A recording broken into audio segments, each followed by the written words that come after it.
Fala galera, canal do Marcos Gil chegando na área para mais um vídeo e o tema de hoje é a vitória do Palmeiras para cima do Santos em jogo realizado nessa quarta-feira pela segunda rodada do Campeonato Paulista. Vai deixando já o seu like, se inscreva no canal, compartilha o link com seus amigos, joga no grupo do WhatsApp, para sua família, para os seus colegas de trabalho, para todo mundo que você sabe que curte futebol, que acompanhou esse jogão de ontem e vem com a gente participar desse debate. Bem, Palmeiras e Santos fizeram o primeiro grande jogo da temporada 2026 do futebol brasileiro. O Palmeiras derrotou o Santos por 1-0 na noite dessa quarta-feira na Arena Barueri. Mas apesar do resultado positivo para o Palmeiras, eu diria que foi a equipe alviverde que saiu com um sinal de alerta um pouco maior dessa partida. O técnico Abel Ferreira já havia indicado que levaria uma equipe modificada em relação à primeira rodada e assim o fez. O Palmeiras entrou em campo com Carlos Miguel, Kelvin, Gustavo Gomes, Murilo e Piquerez na defesa, Emiliano Martínez, Andreas Pereira e Rafael Veiga no meio, o ataque com Alan, Riquelme e Flaco Lopes. Bem, na verdade, é que o jogo como um todo foi um jogo muito morno, o que não chega a ser uma surpresa, né? De novo, segunda rodada do Campeonato Paulista, início de temporada, as equipes tiveram ainda pouco tempo de preparo, então seria normal até que, por mais que seja um grande clássico, seja um grande jogo, a gente não tivesse dentro das quatro linhas a melhor das partidas, porque as equipes ainda não estão na sua melhor forma, estão longe disso, a bem da verdade. Esses primeiros jogos do ano servem muito mais para a gente observar aqueles jovens que não têm tanto espaço ao longo do ano, que nessas primeiras rodadas acabam tendo algumas oportunidades, que podem mostrar potencial de ajudarem o time profissional dos grandes clubes e também identificar algumas novas ideias nas equipes. E é exatamente nesse ponto que eu vejo um pequeno sinal de alerta já para a equipe do Palmeiras. Porque eu vi uma equipe muito semelhante a 2025. E aí você pode falar, Marcos, mas em 2025 o Palmeiras brigou por tudo. Foi vice-campeão brasileiro, foi vice-campeão da Libertadores, ficou por detalhes de conquistar 2 grandes títulos, então não seria um grande problema ser uma equipe parecida com 2025. É uma meia-verdade. Porque apesar daquele período ali no início do segundo semestre que o Palmeiras de fato demonstrou um bom futebol, teve vitórias dominantes, goleou alguns adversários, ao longo da maior parte da temporada a gente viu uma equipe com muita dificuldade de criação. Uma equipe que encontrava grandes desafios de construir as suas jogadas no meio e sempre apostou muito na bola longa. Isso ficou ainda mais evidente na reta final da temporada, depois da lesão do Lucas Evangelista. Ali, para mim, foi o momento que o caldo do Palmeiras entornou, porque o time vinha performando de uma forma muito boa, jogando com 4 no meio-campo e a dupla de ataque de Vitor Roque e Flaco Lopes, mas desde que o Evangelista se lesionou, a equipe perdeu aquela dinâmica que tinha no meio-campo, que conseguia controlar os adversários e voltou a ser uma equipe de muita ligação direta, que pouco controlava as partidas através dos seus meias. E isso foi o que, na minha opinião, acabou causando o grande declínio do Palmeiras na reta final, que acabou custando os grandes títulos da temporada. E na partida de ontem eu vi um Palmeiras muito semelhante.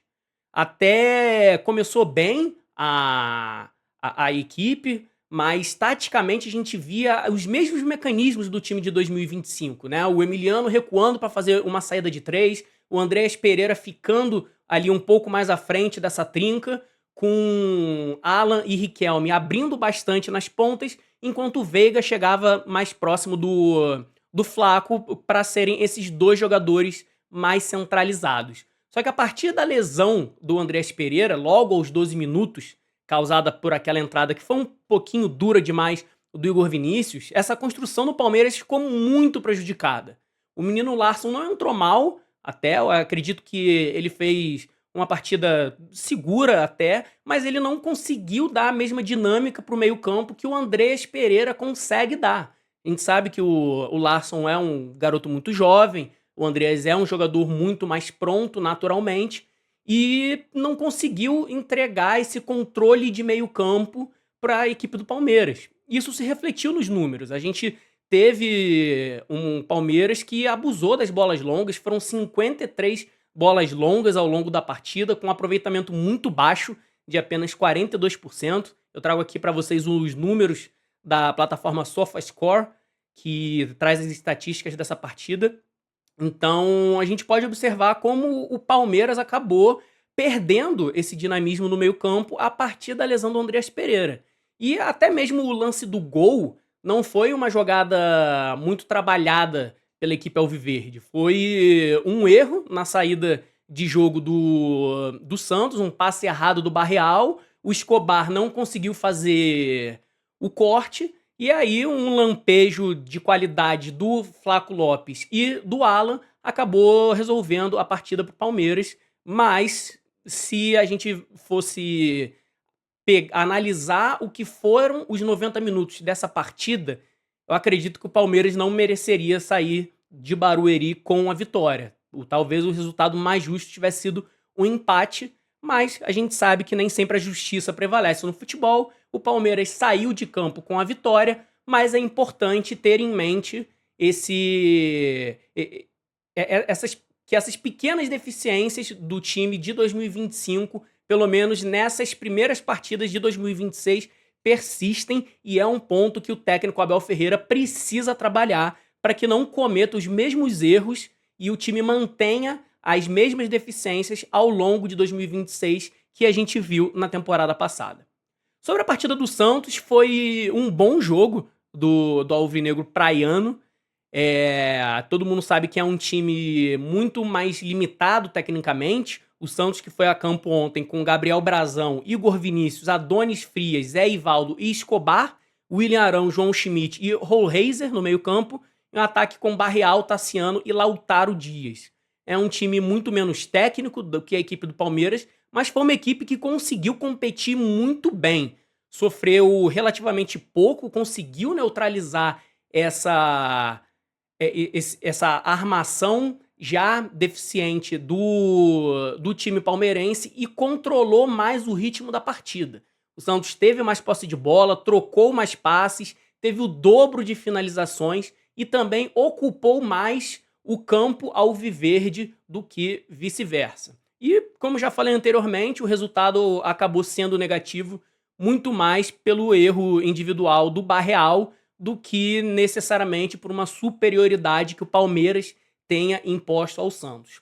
Na segunda etapa, o time deu uma piorada, as substituições do técnico Vojvoda não surtiram o efeito esperado. Ele entrou com Gabigol, Miguelito e Zé Rafael, e a equipe acabou perdendo um pouco dessa dinâmica que conseguiu imprimir no primeiro tempo, e só veio a melhorar com a entrada de Robinho Júnior, que desde a reta final de 2025 vem sendo um dos principais destaques da equipe do Santos, e eu acredito que vai ganhar cada vez mais espaço e a gente deve vê-lo como titular absoluto da equipe ao longo de 2026. O Santos perdeu o jogo, mas eu acredito que deu bons sinais. É claro que ainda precisa melhorar a eficiência. A gente também, claro, destaca que o Neymar ainda não estreou, o Gabigol não jogou desde o início da partida e quando entrou não fez uma boa partida.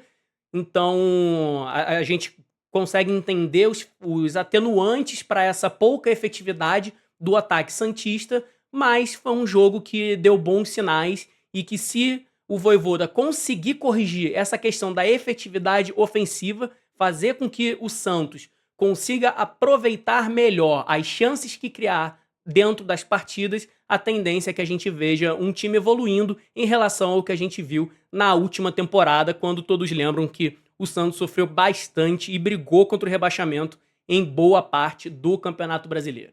E aí, eu quero ouvir você. Assistiu a partida de ontem? O que você achou? Você, palmeirense, gostou do que viu? Tá preocupado? Acredita que o técnico Abel Ferreira vai conseguir identificar e resolver os problemas da equipe? E você, santista, tá na esperança de que 2026 vai ser um ano melhor pro Alvinegro do que 2025? Eu quero ouvir sua opinião aqui nos comentários.